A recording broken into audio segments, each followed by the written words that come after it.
I'm a people watcher. I can't help it. I've been like that all my life, pretty much. And I watch the way people walk and talk and carry themselves and how they act. And we talk about shtf happening. You talk about preppers. You talk about survivalists. You talk about just countless things. So the question is surviving after a shtf event happened, or the total worldwide one happening. And one of them is the key issue is racialism, being racist. You're not going to be able to survive in an SHTF situation if you remain that way. And I listen to people talk. I'll go to some of these little restaurants. I sit and have my drink, and I'll be over there, and I listen to what these people going on about. Well, there was a time in the United States we all taught just English. We didn't have to learn how to do Spanish or Chinese or all this other stuff. Not anymore. It's not like that anymore. As then you hear them going on about it. Then you turn around and hear someone say, well, I just don't like no, the way he looks with those red lights. Can you imagine those old red lights just hanging all the way down his back, right up the crack of his ass? Back in my day, you just didn't have things like that going on. It just ain't right. You remember back, you see videos talking about controversy, you have to rock and roll. Yep, rock and roll. And it was just awful. It was terrible. It was just terrible. Why, my goodness, I don't know what's wrong with these youngins today. Listen to that god awful music, that rock and roll music. I just can't believe. And they getting out there just doing some kind of dancing, and they're all over the floor. Well, in my day, we didn't do such things as that. How uncivilized that is. The fact is, it don't matter what it is. You got to get your groups here. They don't like that group because they're black, or that black group don't like that group because it's white, or you don't like someone that's Chinese or any kind of Asian descent because you had a bad experience with one person, so you think they're all the same. Even I have issues. Being up north has been hard, really hard transition for me. There's a lot of good people up here, don't get me wrong, but there's a lot of people that's got that different attitude than what I'm used to. I'm used to people saying, hey, hi, how you doing, all this stuff. And you get looks from these people like, how dare you? How dare you even talk to me?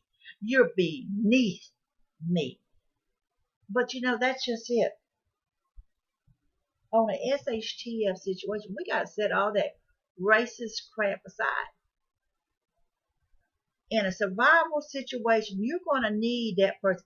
It is not going to matter. If that person has a medical knowledge, and that person is black, Chinese, Latino, Asian, whatever, and you happen to not like that particular race for whatever reason, you're going to have to set your differences aside and say, you know what? This person can benefit the group because this person has medical knowledge. And you got someone coming up in your group and say, hey, dude, what's up? Hey, what's up, dude?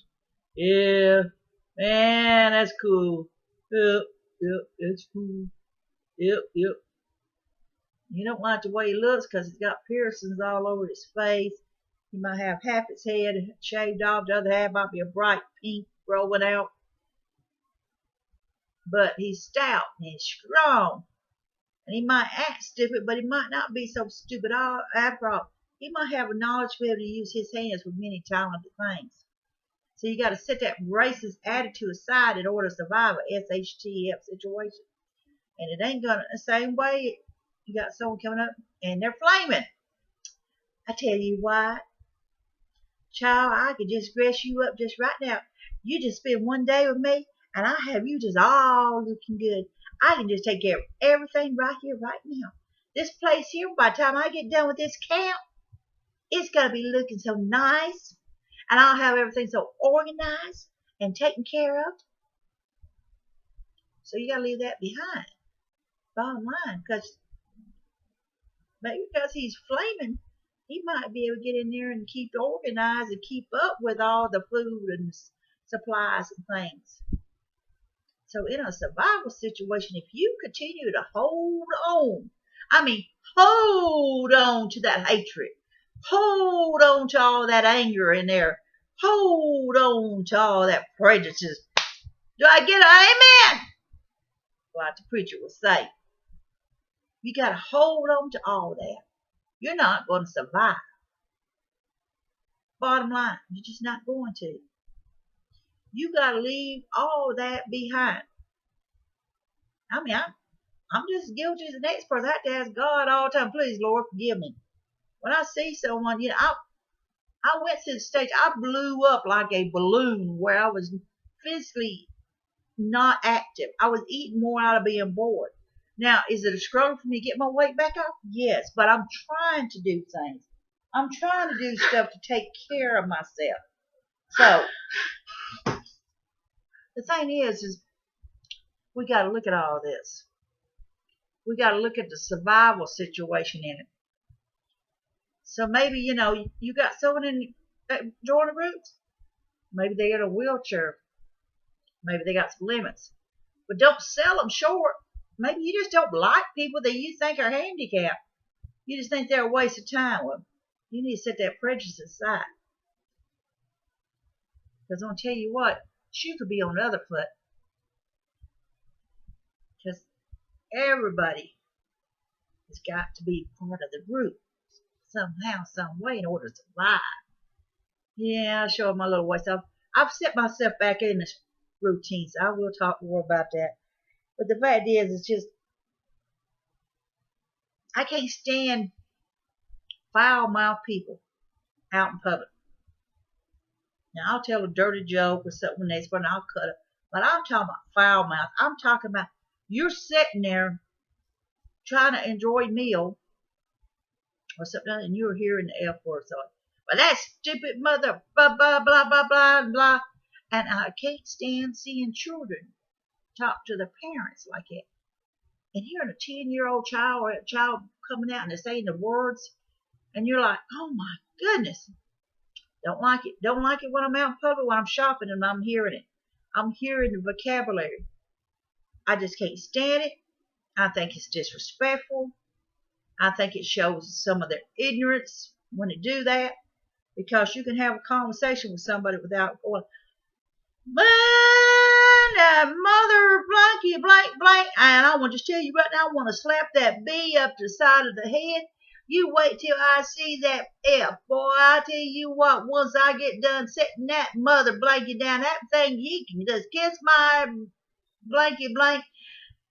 He can suck a big one. He can suck, he can suck my up. Yep.